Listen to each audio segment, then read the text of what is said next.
यदा यदा हि धर्मस्य ग्लानिर्भवति भारत अभ्युत्थानम् अधर्मस्य तदात्मानं सृजाम्यहम् परित्राणाय साधूनां विनाशाय च दुष्कृतां धर्म संस्थापनार्थाय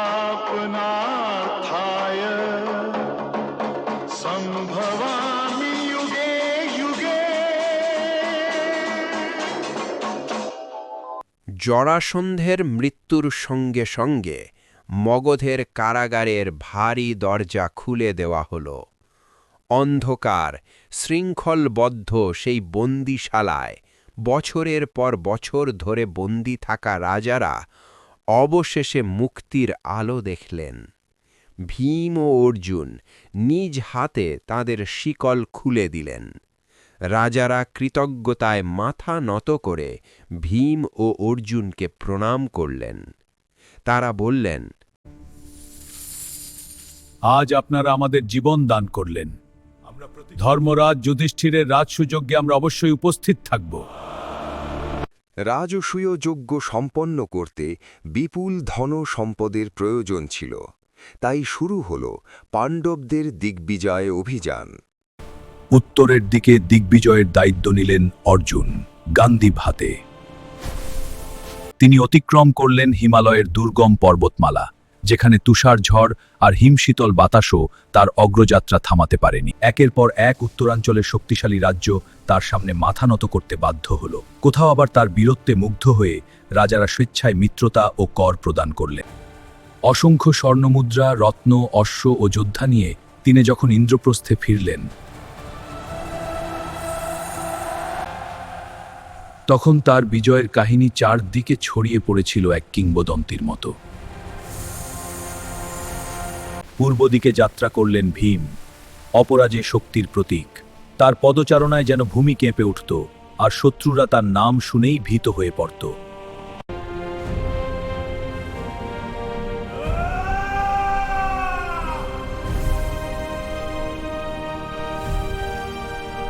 পূর্ব ভারতের বিস্তীর্ণ অরণ্য, নদী আর দুর্গম পথ পেরিয়ে তিনি একের পর এক শক্তিশালী রাজাকে চ্যালেঞ্জ জানালেন।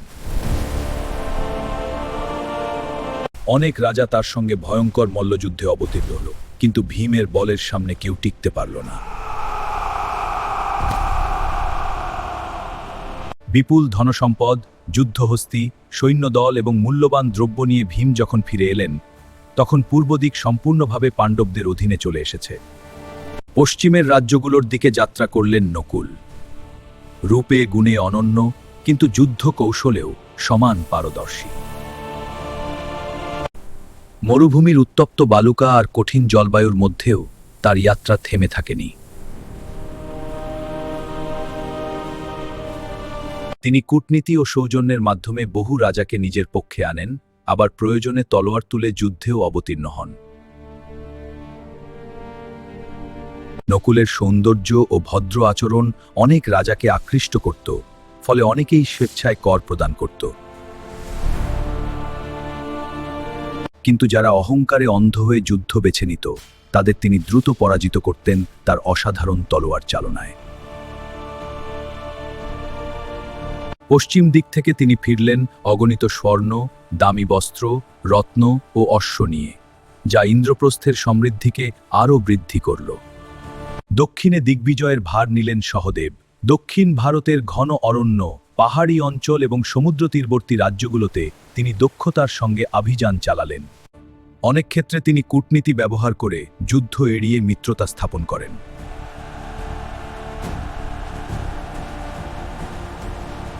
সহদেব দক্ষিণ দিক থেকে নিয়ে এলেন বিরল রত্ন, মূল্যবান ধাতু, হাতি, ঘোড়া এবং দক্ষ সৈন্যদল। তার এই সাফল্য পাণ্ডবদের শক্তিকে আরও সুসংহত করল এবং রাজসূয় যজ্ঞের জন্য প্রয়োজনীয় সম্পদের বিশাল ভাণ্ডার নিশ্চিত করল। পুরোহিত ধূম্রের নির্দেশে শুরু হল রাজসূয় যজ্ঞের বিশাল প্রস্তুতি, যেন প্রতিটি ইট, প্রতিটি প্রদীপ, প্রতিটি ধূপকাঠি নিখুঁতভাবে স্থাপন হয়। ইন্দ্রপ্রস্থ তখন আর সাধারণ নগরী নয়, এ যেন এক জীবন্ত উৎসবের স্বর্গ। প্রাসাদের প্রাচীর থেকে শুরু করে সামান্য প্রদীপের আলোয় ঝলমল করতে লাগলো পুরো শহর। রাজপথে ছড়িয়ে দেওয়া হলো সুগন্ধি জল, যাতে বাতাসেও ভেসে বেড়ায় পুষ্পের মৃদু সুবাস। নাগরিকদের মুখে আনন্দের ঝলক, তারা যেন প্রত্যক্ষ করছে এক ঐতিহাসিক মুহূর্ত। বিশ্বের বিভিন্ন প্রান্ত থেকে রাজা, ঋষি, ব্রাহ্মণ, কৌরব সবাই এসে উপস্থিত হলেন। প্রথমে প্রবেশ করলেন ধৃতরাষ্ট্র। অন্ধ হলেও তার মুখমণ্ডলে ছিল গভীর গাম্ভীর্য। তার উপস্থিতিতেই যেন সভামণ্ডপে এক বিশেষ মর্যাদা নেমে এলো। তারপর প্রবেশ করলেন ভীষ্ম। তার প্রবেশের সঙ্গে সঙ্গে সভায় উপস্থিত সকল যোদ্ধা ও রাজারা সম্মান জানিয়ে মাথা নত করলেন। এরপর এলেন বিদুর। সরল বস্ত্র, শান্ত মুখ, কিন্তু চোখে তীক্ষ্ণ প্রজ্ঞা। তিনি রাজকীয় আড়ম্বর ছাড়াই প্রবেশ করলেন, যেন জ্ঞানের দীপ্তি তার প্রকৃত অলঙ্কার। তারপর গুরুগম্ভীর পদক্ষেপে প্রবেশ করলেন দ্রোণ। তার সঙ্গে যেন প্রবেশ করল শাস্ত্র ও শস্ত্রের যুগল শক্তি। কাঁধে ধনুর্ভঙ্গি, চোখে কঠোর শৃঙ্খলা, তাকে দেখে ছাত্ররা স্বতঃস্ফূর্তভাবে সোজা হয়ে দাঁড়াল। তারপর গুরুগম্ভীর পদক্ষেপে প্রবেশ করলেন কৃপাচার্য। তিনি ধীর পায়ে প্রবেশ করলেন, চারপাশে দৃষ্টি বুলিয়ে যেন প্রতিটি আয়োজন নিখুঁতভাবে পর্যবেক্ষণ করলেন। তারপর এক রাজকীয় ভঙ্গিতে প্রবেশ করলেন দুর্যোধন। তিনি যেন নিজেই এক চলমান অহংকার। তার আগমনে চারপাশে এক চাপা উত্তেজনা ছড়িয়ে পড়ল। তার ঠিক পেছনেই এলেন দুঃশাসন। ভাইয়ের প্রতি অটল আনুগত্য নিয়ে তিনি প্রবেশ করলেন। তার চোখে ছিল একরকম তীব্রতা ও আগ্রাসন। এরপর এক অপূর্ব দীপ্তি ছড়িয়ে প্রবেশ করলেন শ্রীকৃষ্ণ। তার মুখে মৃদু হাসি, চোখে অসীম শান্তি, যেন সমস্ত কোলাহলের মাঝেও তিনি এক অনন্ত শান্তির প্রতীক। এরপর প্রবেশ করলেন অশ্বত্থামা। তার চোখে ছিল তেজ, কপালে দীপ্তি আর শরীরে যোদ্ধার দৃঢ়তা। তিনি গুরুপুত্রের মর্যাদায় দৃপ্ত পদক্ষেপে সবাই স্থান গ্রহণ করলেন। রাজসূয় সভামণ্ডপে যখন একের পর এক মহারথী ও রাজপুরুষদের আগমনে পরিবেশ ইতিমধ্যেই তীব্র ও গম্ভীর হয়ে উঠেছে, ঠিক তখনই হঠাৎ বাইরে শোনা গেল রথের চাকার কর্কশ শব্দ। ধীরে ধীরে প্রবেশ করলেন শিশুপাল চেদিরা। চোখে জ্বলছিল অদম্য অহংকার ও দীর্ঘদিনের দহন। তার রথ ছিল সোনার কারুকাজে খচিত, আর তার চারপাশে ছিল বিশাল সৈন্যবাহিনী। রাজা যুধিষ্ঠিরের রাজসূয় যজ্ঞে সমগ্র ভারতবর্ষের নানা প্রান্ত থেকে অসংখ্য রাজা উপস্থিত হয়েছিলেন। তাদের প্রত্যেকের আগমন ছিল এক একটি আলাদা দৃশ্য। প্রথমেই আগমন ঘটল ভগদত্তের। পূর্ব দিকের শক্তিশালী রাজা, তার বিশাল হাতির বাহিনী ছিল অতুলনীয়। এরপর এলেন শল্য। রাজকীয় পোশাক, অলঙ্কারে সজ্জিত, আর তার সঙ্গে ছিল সুসজ্জিত অশ্ববাহিনী। শল্যের প্রবেশ ছিল একেবারে রাজসিক। তার রথের চাকায় সূর্যের আলো প্রতিফলিত হয়ে চারদিকে ঝলমল করছিল। এরপর এলেন জয়দ্রথ। তার সঙ্গে ছিল মরুভূমির অশ্বারোহী বাহিনী। বালুকাময় অঞ্চলের সেই যোদ্ধারা ঝড়ের গতিতে চলতে পারত। তাদের উপস্থিতি সভায় এক নতুন উত্তেজনা সৃষ্টি করল।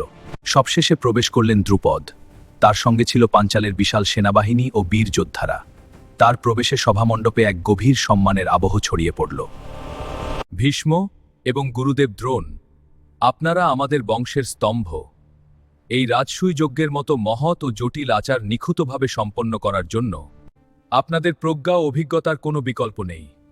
আমি আপনাদের কাছে প্রার্থনা করছি, আপনারা এই যজ্ঞের প্রধান উপদেষ্টা হিসেবে দায়িত্ব গ্রহণ করুন। মহামন্ত্রী বিদুর, আপনি ন্যায়, সততা ও প্রজ্ঞার এক অনন্য দৃষ্টান্ত। রাজ্যের প্রতিটি সম্পদের সঠিক ব্যবহার নিশ্চিত করার জন্য আপনার মতজ্ঞ ব্যক্তি আর কেউ নেই। এই রাজসূয় যজ্ঞে অসংখ্য ধনসম্পদ হবে, সোনা, রূপা, রত্ন, অন্ন ও দান। আমি আপনাকে এই সমগ্র কোষাগারের দায়িত্ব অর্পণ করছি।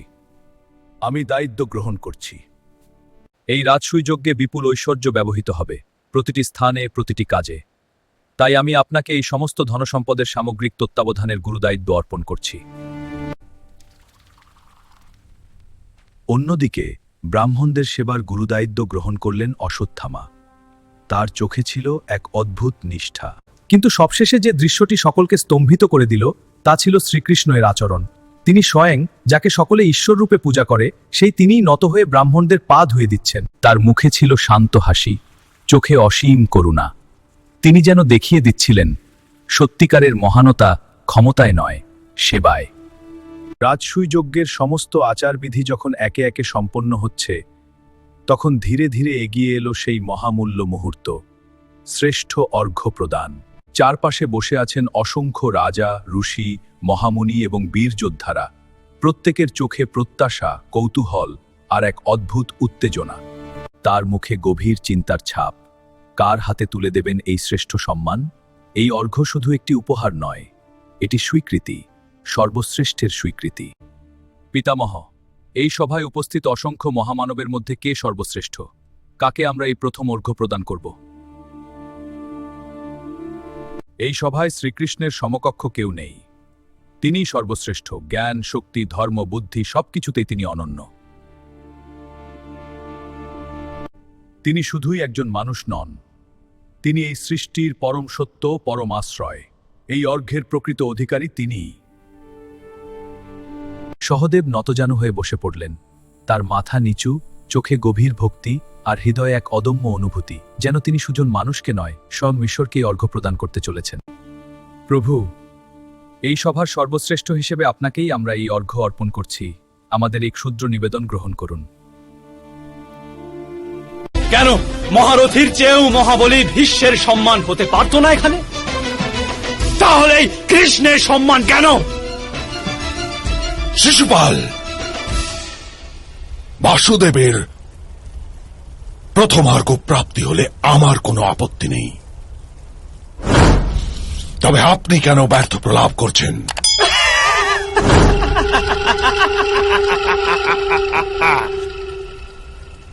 তোমার কিসের আপত্তি হবে ভীষ্ম? তুমি তো আসলে একটা নপুংসক।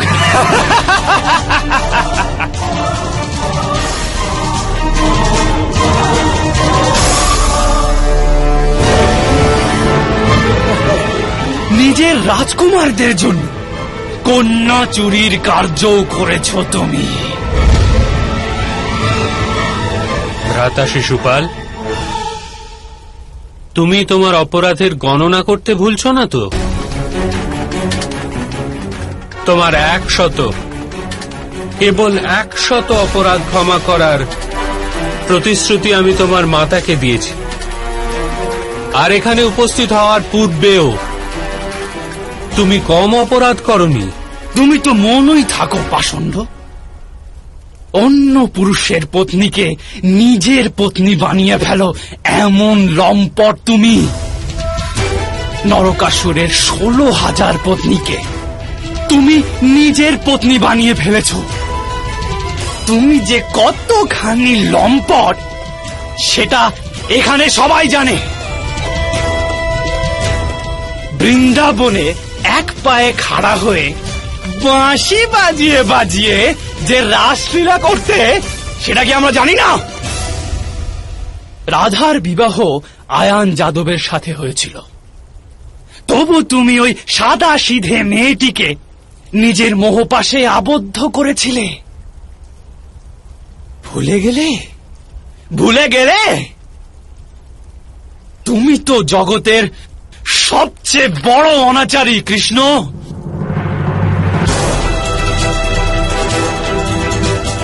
মৌন হও শিশুপাল। নিজের অপরাধের পথে এমন দৃষ্টিহীন হয়েও না যে নিজের অপরাধের গণনা করতেও ভুলে যেতে হয়। আমি ভালো করেই জানি ভ্রাতা শ্রীকৃষ্ণ যে আমি কি করছি, আর আমি এটাও জানি যে কেন তোমাকে প্রথম অর্ঘ্য দেয়া হচ্ছে। এও তো তোমার লাম্পট্যেরই একটা প্রমাণ। নিশ্চয় ধ্রুপদ কন্যা পাঞ্চালী নিজের নপুংসক স্বামীদের বলেছে যে সবচেয়ে বড় সম্মান তোমারই পাওয়া উচিত।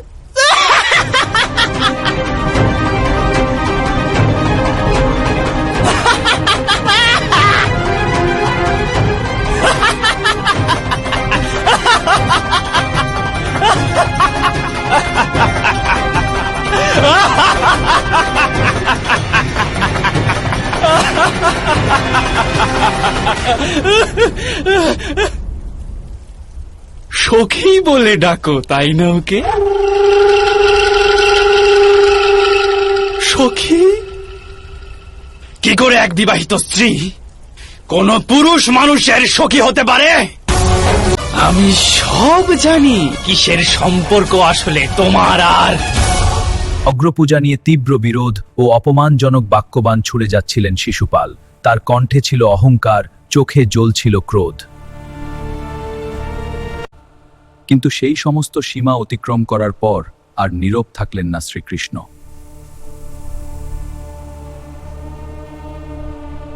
কৃষ্ণ ধীরে ধীরে তার ডান হাত উঁচু করলেন, আর তার তর্জনী আঙুলে দীপ্তিমান হয়ে উঠল মহাশক্তিধর সুদর্শন চক্র।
তোমার আত্মার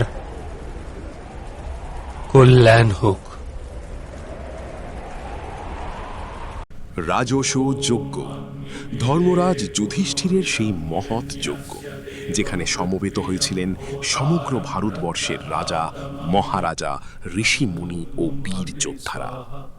যজ্ঞ সম্পন্ন হল, সকল রাজা নিজ নিজ রাজ্যে ফিরে যেতে শুরু করলেন। শ্রীকৃষ্ণ দ্বারকার উদ্দেশ্যে রওনা হবার প্রস্তুতি নিলেন। যাওয়ার আগে তিনি যুধিষ্ঠিরকে ডেকে বললেন, জীবেরা যেমন মেঘকে আশ্রয় করে, পাখিরা যেমন বৃক্ষকে আশ্রয় করে বাঁচে, তেমনি তোমার প্রজারা যেন তোমাকে আশ্রয় করে নির্ভয়ে বাঁচতে পারে। সবাই চলে গেলেও দুর্যোধন কিন্তু গেল না। সে থেকে গেল ইন্দ্রপ্রস্থের সেই মায়া সবায়, মায়া দানবের সৃষ্টি এক বিস্ময়কর প্রাসাদে। কিন্তু সেই প্রাসাদ ছিল বিভ্রমের জাল। দুর্যোধন একের পর এক বিভ্রান্তিতে পড়তে লাগল। কখনো শুকনো মেঝেকে জল ভেবে কাপড় তুলে হাঁটল, কখনো জলকে মেঝে ভেবেই সোজা তাতে পড়ে গেল, কখনো খোলা দরজা ভেবে স্ফটিকের দেয়ালে গিয়ে ধাক্কা খেল। এই দৃশ্য দেখে সভায় উপস্থিত সবাই হাসিতে ফেটে পড়লেন। দ্রৌপদীও মৃদু হাসলেন। এই হাসি দুর্যোধনের হৃদয়ে বিষের মতো প্রবেশ করল। লজ্জা, অপমান এবং ঈর্ষায় জ্বলতে জ্বলতে দুর্যোধন ফিরে এলো হস্তিনাপুরে। দুর্যোধন বলল, না, এইভাবে বেঁচে থাকার কোনো অর্থ নেই। এই অপমান নিয়ে বেঁচে থাকার চেয়ে মৃত্যু অনেক ভালো। আমি আত্মহত্যা করব। ঠিক তখনই তার পাশে এলো তার কুটিল মামা শকুনি। শকুনি মুচকি হেসে বলল, এত সহজে হার মানতে নেই দুর্যোধন। প্রতিশোধ নিতে হলে বুদ্ধি দিয়ে নিতে হয়। যুধিষ্ঠির পাশা খেলতে ভালোবাসে, তাকে পাশা খেলায় আমন্ত্রণ জানাও, বাকিটা আমার উপর ছেড়ে দাও। ধৃতরাষ্ট্রের রাজসভা তখন গভীর চিন্তা ও অস্থিরতায় ভরা। দুর্যোধনের জেদ, শকুনির কুটিল পরিকল্পনা, সব মিলিয়ে এক অশুভ ছায়া যেন পুরো হস্তিনাপুরকে গ্রাস করেছে। প্রথমে ধৃতরাষ্ট্র দৃঢ় কণ্ঠে বললেন, না, আমি এই পরিকল্পনায় সম্মতি দিতে পারি না। পাশা খেলা কখনোই শুভ ফল আনে না। এতে ভ্রাতৃত্ব নষ্ট হয়, সম্পর্ক ভেঙে যায়। দুর্যোধন, তুমি যা চাইছো তা কেবল তোমার ক্রোধ আর ঈর্ষার ফল। আমি আমার চোখে দেখতে পাচ্ছি এই পথে শুধু অন্ধকার, শুধু সর্বনাশ। কিন্তু দুর্যোধন থামল না। তার কণ্ঠে ছিল জেদ আর আঘাতের তীব্রতা। দুর্যোধন বললেন, পিতা, আপনি কি আমার কষ্ট অনুভব করতে পারছেন না? আমি প্রতিদিন অপমানের আগুনে পড়ছি। পাণ্ডবরা আমাদের উপরে উঠে গেছে সম্মানে, শক্তিতে, ঐশ্বর্যে। আমি কি চুপ করে সব দেখব? আপনি যদি আজ আমাকে থামান, তবে জেনে রাখুন এই সিদ্ধান্তই আমাকে ভেতরকে মেরে ফেলবে। আমি এই অপমান নিয়ে বাঁচতে পারবো না। ধৃতরাষ্ট্র দীর্ঘশ্বাস ফেললেন। তার কণ্ঠ ধীরে ধীরে নরম হয়ে এলো। ধৃতরাষ্ট্র বললেন, দুর্যোধন, তুমি আমার পুত্র। তোমার কষ্ট আমি অস্বীকার করতে পারি না, কিন্তু আমি যে পথ দেখছি তা ভয়ঙ্কর।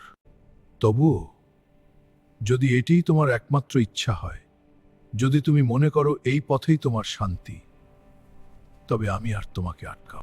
এই সিদ্ধান্ত শুনে সভায় উপস্থিত বিদুর আর নীরব থাকতে পারলেন না। তিনি এগিয়ে এসে গভীর উদ্বেগে বললেন, মহারাজ, আপনি যে সিদ্ধান্ত নিচ্ছেন তা শুধু একটি খেলার অনুমতি নয়, এটি এক মহাবিপদের দরজা খুলে দেওয়া। পাশা খেলা কখনোই নির্দোষ নয়, বিশেষ করে যখন এর পেছনে লুকিয়ে থাকে কপটতা ও প্রতারণা।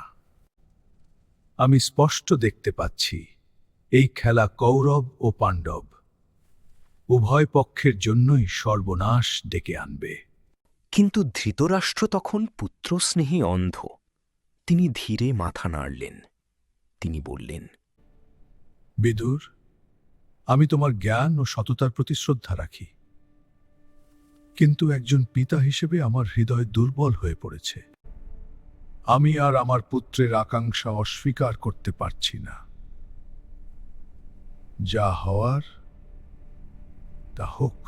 বিদুর বুঝলেন এখানে আর কিছু বলেও লাভ নেই। ভারাক্রান্ত হৃদয়ে তিনি ইন্দ্রপ্রস্থের উদ্দেশ্যে রওনা হলেন। ইন্দ্রপ্রস্থে পৌঁছে তিনি যুধিষ্ঠিরের সামনে সব খুলে বললেন। বিদুর বললেন, ধর্মরাজ, হস্তিনাপুর থেকে আমি এক গুরুতর বার্তা নিয়ে এসেছি।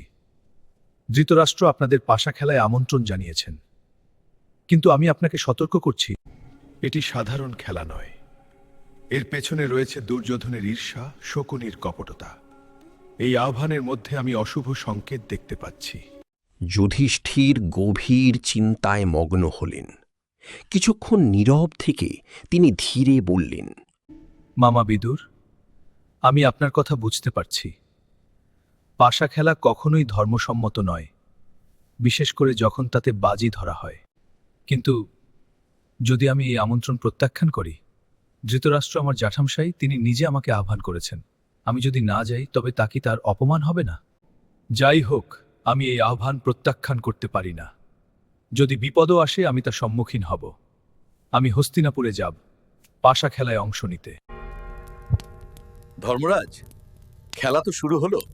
বলুন তো, প্রথম বাজি কি রাখবেন? এটি আমার অমূল্য রত্নখচিত হার।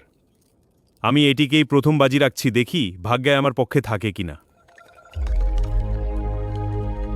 দেখলেন তো, আবারও আমার পক্ষে ফল এলো। বলেছিলাম না, এই খেলায় ভাগ্যের থেকেও বড় জিনিস আছে, কৌশল। ধর্মরাজ, এত তাড়াতাড়ি থামবেন? নিশ্চয়ই আপনার কাছে আরও অনেক কিছু আছে বাজি রাখার মতো। এবার আমি সহস্র স্বর্ণ মুদ্রা বাজি রাখছি। এটি শুধু সম্পদ নয়, আমার রাজ্যের সমৃদ্ধির প্রতীক। যদি হারাই তবে তা আমারই দায়িত্ব। শকুনি পাশা নিক্ষেপ করল আর মুহূর্তেই ঘোষণা করল তার জয়। জয়, আমার জয়।